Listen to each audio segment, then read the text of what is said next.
Assalamualaikum warahmatullahi wabarakatuh. Saya Hanif Irfan bin Abdul Talib daripada Fakulti Pendidikan Jurusan Sukan dan Rekreasi tahun 1 Universiti Kebangsaan Malaysia.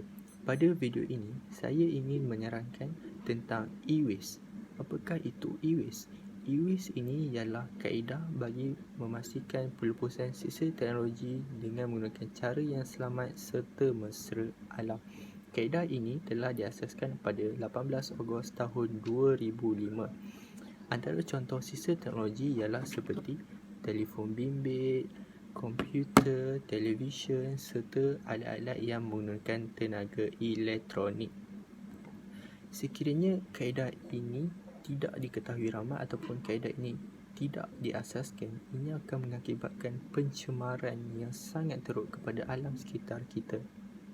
Hal ini kerana sisa teknologi tersebut mempunyai bahan kimia yang berbahaya.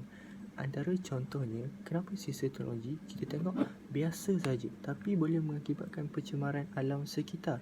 Okey, contohnya, sekiranya kita membuang sisa elektronik ini di merata tempat, contohnya kita buang di tanah, dan apabila kita buang di tanah, tanah itu berhampiran dengan sungai. Ini akan menyebabkan berlakunya pencemaran sungai. Kenapa ia menyebabkan pencemaran sungai sedangkan ini tidak dibuang ke dalam sungai?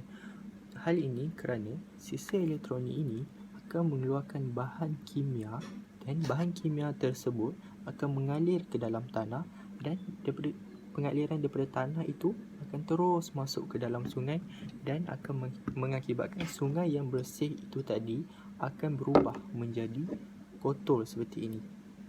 Dan tidak lupa juga, habitat di dalam sungai boleh mengakibatkan kematian. Ini adalah perkara yang tidak bagus sama sekali.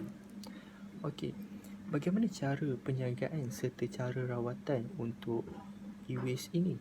Untuk pengetahuan semua, menurut Fellow Kanan Institut Alam Sekitar dan Pembangunan Lestari Universiti Kebangsaan Malaysia, iaitu Prof. Madya Dr. Ahmad Faris Muhammad.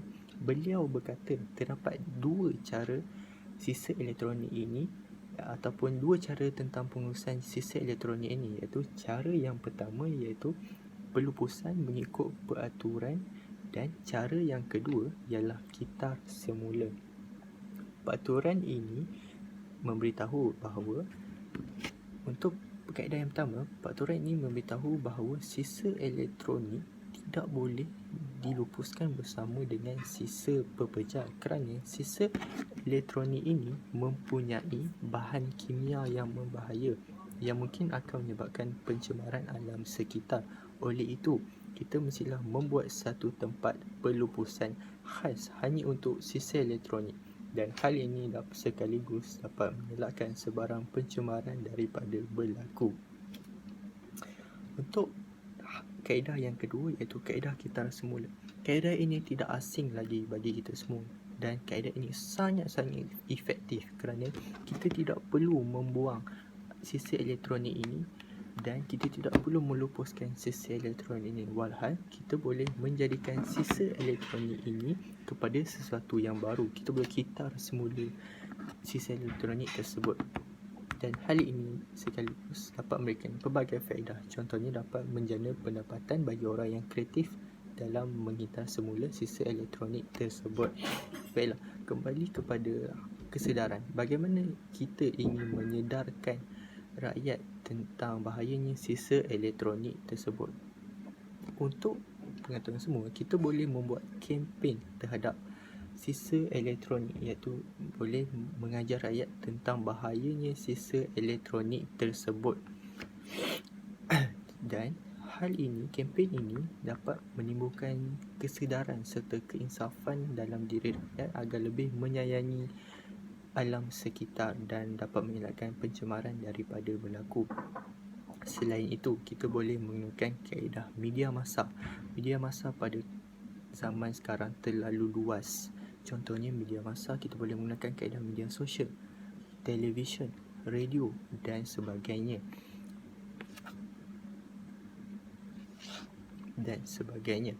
Dan kita juga boleh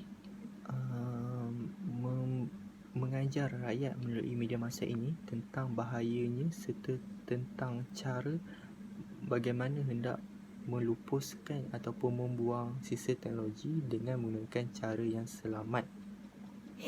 Okey, sekaligus hal ini dapat mendidik rakyat agar lebih mencintai alam sekitar dan menyayangi alam sekitar. Dan mungkin sekiranya rakyat telah dapat menyayangi alam sekitar ini dapat membuat alam sekitar ini terjaga dan dapat dielakkan daripada sebarang pencemaran daripada berlaku. Baiklah, akhir kata, sayangilah. Itu saja pada video kali ini. Akhir kata, sayangilah alam sekitar seperti anda menyayangi orang yang tersayang.